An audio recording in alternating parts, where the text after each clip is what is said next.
খাই ল'ব বিচাৰিছো ৰবা ৰবা হেকন্দি নাকাটে এখনদি কাটিব লাগিব এখন নাকাটে নি হেকন্দি কাটিলে দে আঘাত পাব না গজজোপাই এইটো যতন ল'ব লাগিব হয় যতন ল'ব লাগিব এইটো কেয়াৰ ল'ব লাগিব একদম শিশু নিচিনা ন এইটো শিশু আপোনালোকৰ অঞ্চলত যদি বান্দৰৰ উপদ্ৰৱ আছে তেতিয়াহ'লে এনেকুৱা এখন ফেন্সিং দি লওক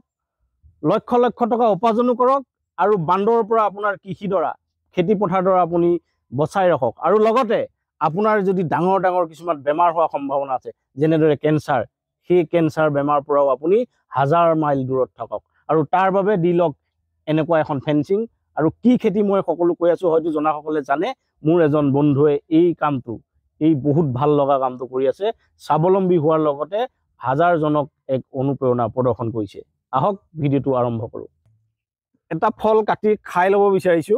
ৰবা ৰবা হেকন্দি নাকাটে এখনদি কাটিব লাগিব এখন নাকাটে নি হেকন্দি কাটিলে দে আঘাত পাব না গজজোপাই এইটো যতন ল'ব লাগিব হয় যতন ল'ব লাগিব এইটো কেয়াৰ ল'ব লাগিব একদম শিশু নিচিনা ন এইটো শিশুৰ নিচিনা এইটো এটা তুমি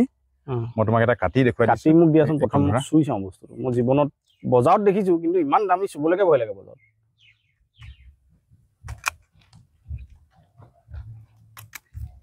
এইটো ন এইটো ন খাম কেনেকে এইটো কেকেটৰ নিচিনা এইটো চাওক ড্ৰেগন ফ্ৰুইট ড্ৰেগন বুলি ক'লে হয়তো বহুতে ভয় খাব পাৰে চাইনা বুলি ভাবিব পাৰে ন কেনেকে খাম এতিয়া এখন ধৰা এইটো তুমি ডাইৰেক্ট এনেকৈ ফাইল দিব পাৰিবা এই বজাৰত দেখাবিলাকতকৈ দেখোন ৰংটো বেলেগ বজাৰত অকণমান আমি কুমলীয়াতে কাটে নেকি কুমলীয়াতে কাটে আৰু এইটো তুমি এনেকৈ উলিয়াই দিলা বৰ মোলায়মকে ওলাই আহে গোটেইটো খাম নেকি এতিয়া খোৱা 100 টকা দিছোঁ মই আপুনি খাইছক এইটো খাইছোঁ একদম তেজ ৰঙা চাওক বজাৰত যিটো কাটে বা বজাৰৰ পৰা যিটো কিনি খায় আপোনালোকে তাৰ হয়তো বহুতে সোৱাদ নাপাব পাৰে বা ৰংটো এনেকুৱা নহ'ব পাৰে কিন্তু ইয়াৰ ৰংটো দেখিয়ে আপোনালোকক খাবলৈ মন যাব কেনেকুৱা পাইছে বহুত সোৱাদ পানী পানী লাগিছিলে সেইটো পানী পানী সেইটো নাই মিঠা এইটো এইটো কি কি কামত আহে খালে কোৱাচোন এইটো তুমিতো ক'লাই কেঞ্চাৰ মেইন দূৰত থাকিবলৈ এইটো বহুত ফাইবাৰ ভিটামিন বহুত আছে এইখিনি মানে বহুত তেজৰ কাৰণে ভাল সেইটো কাৰণে ফুলটোৰ দাম আচ্ছা তেজৰ কাৰণে যে বিট খায় এইটো বিটৰ ইকুইভেলেণ্টে হৈ গ'ল বিটৰ বহুতেতো ভাল নাপায় বিটৰ পুৰণা গোন্ধ এটা আহে হয় নাই পচা গোন্ধ ভেঁকুৰ লাগি আছে এইটো মোৰ ছোৱালীজনীয়ে কাটি দিলে দুজনী মোৰ টুইন সিহঁতে লিপষ্টিক হিচাপে ইউজ কৰে বোলে খেলোঁতে হয় নেকি জানো ৰঙা হৈ গ'ল লিপষ্টিক লগাই লোৱা লিপষ্টিক হৈ গৈছে আৰু থাকিব নে অলপ দেৰি থাকিব তেতিয়াহ'লে মানুহজনী দিছে না হাত ৰঙা ৰঙা হৈছে লিপষ্টিক লৈ লৈছো এইটো ড্ৰেগন ফ্ৰুইটৰ সম্পৰ্কত আজি কথা পাতি আছো কেনেকৈ খেতি কৰিব পাৰি ক'ত পুলি পাব কেনেকৈ পাব আৰু কেনেকৈ খেতিটো কৰি আপুনি আৰ্থিকভাৱে স্বাৱলম্বী হ'ব পাৰে আৰু উৎপাদন কেনেধৰণৰ আৰু ইয়াৰ বজাৰ কি সকলো মোৰ বন্ধু মাছুদৰ লগত কথা পাতি আছো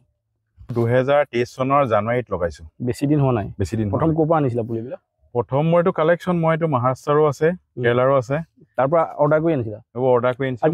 এজোপা এইটো পকা খুঁটা পুলি পকা খুঁটা আছে গছজোপা আয়ুস 25 বছৰ 30 বছৰ বুলি কৈছে কিন্তু আমাৰ ইণ্ডিয়াত অহা এতিয়ালৈকে খুব বেছি 10 বছৰে হোৱা নাই খেতিটো অহা কিন্তু হয় খেতি হয় এটা অসমত অহা খুব বেছি ধৰা 5 বছৰ 6 বছৰ হৈছে আচ্ছা ইয়াৰ এজোপা গছত 25 বছৰ আয়ুস হয় এজোপা গছৰ কিমান হৈছে আয়ুস এতিয়া এজোপা এটা 2 বছৰ হৈছে মই 2 বছৰ হৈছে ইয়াৰ উৎপাদনটো কেনেকুৱা কোৱাচোন এবছৰত এজোপা গছে কিমান দিব পাৰে প্ৰথম বছৰ তুমি যিখিনি ফুল আহিব এইখিনি হুৰাই দিব লাগিব বা কলি আহিব হুৰাই দিব লাগিব কাৰণ ফলটো অকণ ডাঙৰ হয় যে এই সৰু গছ হৈ থাকিলে লোড ল'ব নোৱাৰিব সেইকাৰণে তুমি ছেকেণ্ড বছৰৰ পৰা ৰাখিব লাগিব এতিয়া মই যোৱা বছৰ ছিঙিলো হাৰ্ভেষ্ট কৰিছো এবাৰ হাৰ্ভেষ্ট কৰিলো এবাৰ কেইজোপা গছ আছে তোমাৰ ইয়াত এতিয়া মোৰতো গোটেইখিনি হিচাপ কৰিবলৈ গ'লে মোৰ 500 মান গছ আছে 500 এতিয়া কিন্তু এই 150 মান পুৰা ৰানিঙত আছে এজোপা গছে কিমান কেজি দিব পাৰে এবছৰ এতিয়া এজোপা গছ যেতিয়া ফুল মেচিয়ৰ হৈ যাব ন এটা খুঁটাত 4জোপা আমাৰ খুঁটাটোত 4জোপা দিয়া থাকে গছ এইটো সব ধুনীয়াকৈ লাগি আছে বগাই একেলগে এটা খুঁটাত 4জোপা দিছা 4জোপা দিয়া আছে তাৰ পৰা এইটো এইটো টায়াৰটো দিয়া হ'ল নহয় ওপৰ দি এনেকে গুচি আহে এনেকে 4জোপা এটা খুঁটাৰ লগত দিয়া হৈছে খুঁটাটো প্ৰথমে পুতি ল'ব লাগিব চাগে পাছতো সম্ভৱ নহয় এটা টায়াৰ ওপৰত বান্ধি দিয়া হৈছে ছফুটীয়া খুঁটা লৈ টায়াৰটোৰ পৰা ওলাই আহি এনেকে ফেট মেলি গৈছে পকা খুঁটাটো কিয় দিয়া হয় পকা খুঁটাটো দিয়া হয় মানে গছজোপা আয়ুস বহুত বুলি শুনিছো কিন্তু আমিও এতিয়া লগোৱা 2 বছৰ 2.5 বছৰ হৈছে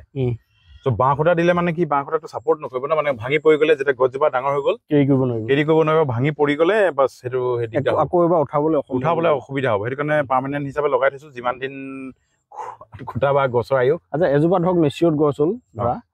ইয়াৰ ইনকমটো কিমান হ'ব পাৰে এক বছৰত এজোপা যদি হেৰি গছ হয় মানে ফুল মেচিয়ৰ্ড গছ হয় আফটাৰ 3 ইয়াৰ্ছ বা 4 ইয়াৰ্ছৰ পাছত এটা ছিজনত মানে যিটো আমাৰ মে'ৰ পৰা নৱেম্বৰলৈকে থাকে বা নৱেম্বৰ ফাৰ্ষ্ট উইক মান লাগে এজোপা গছতে নাই কমে আমি 20-25 কেজি পাই যাম 20-25 কেজি এজোপা গছ আজি ইয়াৰ দাম কিমান বজাৰত দাম এইটো মাৰ্কেটত চাগে 400-500 চলি আছে 400-500 যদি আপুনি 300 টকাও আপুনি পথাৰত পায় তেতিয়াহ'লে এজোপা গছত আপুনি তুমি কি কেজি হ'লে 10 কেজি হ'লেও 3000 টকা 3000 টকা এজোপা গছত পোৱা যাব যদি 10 কেজি হয় গতিকে যদি 500 জোপা থাকে আপোনালোকে হিচাপ কৰি লওক মাল্টিপ্লাই কৰি লওক ড্ৰেগন খেতি কৰিলে কিমান লাভৱান হ'ব পাৰি আৰু ইয়াৰ বান্দৰৰ কথাটো কোৱাচোন বান্দৰ আহিব নাই বান্দৰ মোমতেতো আহিব নোৱাৰিব আমাৰ এইফালে বান্দৰৰ উৎপাতটো নাই বাৰু কিন্তু ইমান কাঁইট আছে যে আমিয়ে খোজ খাই থাকো চাফা তাফা কৰি পেলাই বহুত ঠাইত বান্দৰক লৈ মানে গৱেষণা চলি আছে যে বান্দৰৰ পৰা কেনেকৈ বাৰীবিলাক বচাব পাৰি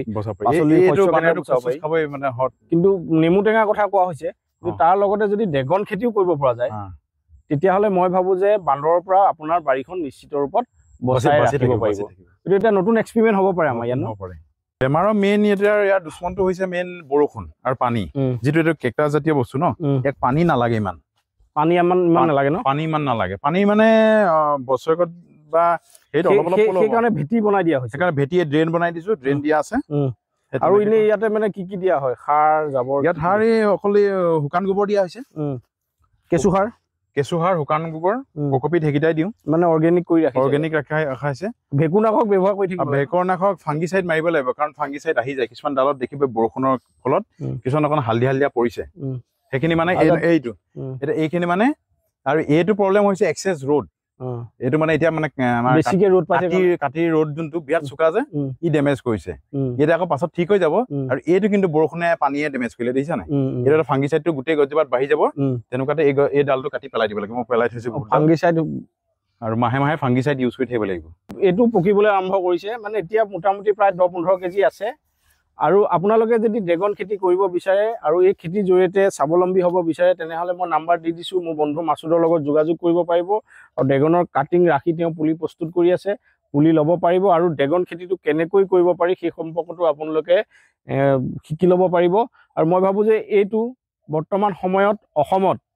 আটাইতকৈ ভাল এটা খেতি হ'ব পাৰে যিটো খেতিৰ জৰিয়তে আমাৰ নিবনুৱাসকলক স্বাৱলম্বী কৰি তুলিব পৰা যাব ড্ৰেগন হ'ল এটা উৎকৃষ্টতম ফল আৰু এইটো বজাৰত বহুত দাম আছে